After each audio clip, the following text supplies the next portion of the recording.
विशेष कथा के अंतर्गत हम आपको ये बताने जा रहे हैं कि सीता शब्द जो सीता माता थी उनके नाम का क्या अर्थ होता है, क्या रहस्य है।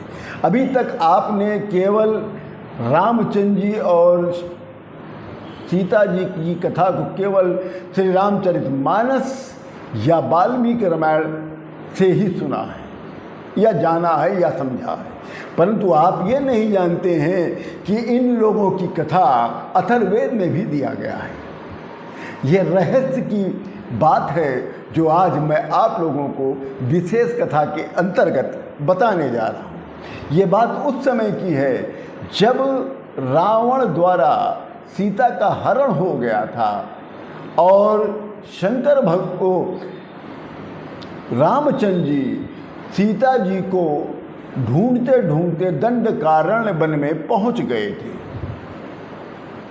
और वहां पर हा सीते कहते हुए विलाप कर रहे थे।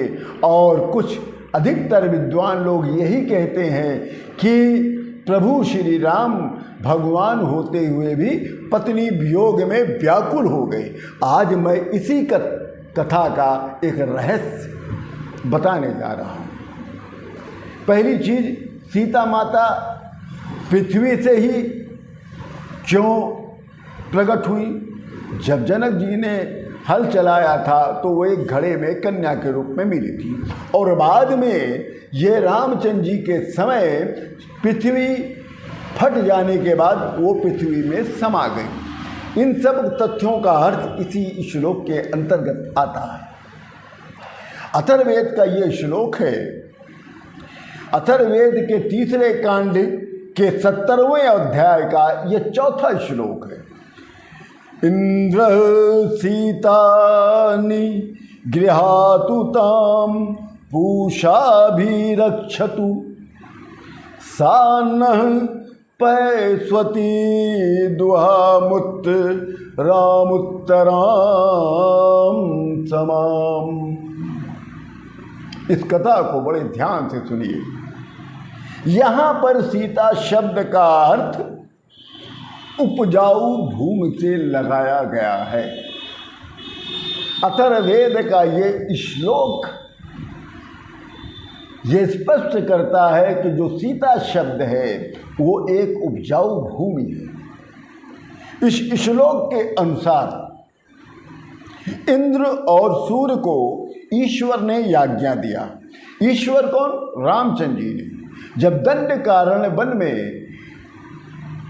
सीता को ढूंढते ढूंढते प्रभु श्री राम हा सीते हे सीते कह रहे थे, तभी वहां पर उसके पहले ही इंद्र सीतानि गृहातु ताम पूषाभिरक्षतु सा न पैस्वती दुहमुत्तरामुत्तराम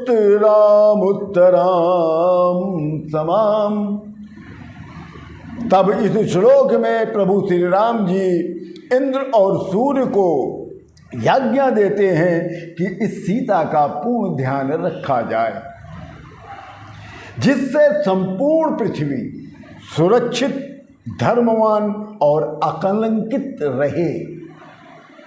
इस पृथ्वी से धर्म की उपज होती है। इसी कारण सीता देवी जो हैं पृथ्वी से ही अवतरित हुई थी। यहाँ यह भी स्पष्ट होता है कि इसी कारण से सीता माता पृथ्वी से भी ही प्रकट हुई थी और सीता माता साक्षात धर्म है। फिर अथर्ववेद के 70वें अध्याय का तीसरे कांड के 70वें अध्याय का ये 8वां श्लोक। सीते बंदामहे त्वावार्ची सुभगे भव यथा न सुमना असो यथा न सुफला भुवः। इस श्लोक में सीते शब्द का अर्थ जुती हुई भूमि से किया गया है। ध्यान दीजिएगा, जब दंडकारण्य वन में रामचंद्र जी ने हा सीते हे सीते कहा था तो यहाँ पर इस श्लोक में हे सीते शब्द का अर्थ जुती हुई भूमि से लगाया गया है। इसमें प्रभु श्री राम ने वायु और सूर्य को आदेशित किया था कि पृथ्वी के हवन को स्वीकार करके जो जल आकाश मंडल में सुरक्षित है उससे पृथ्वी को सींचो।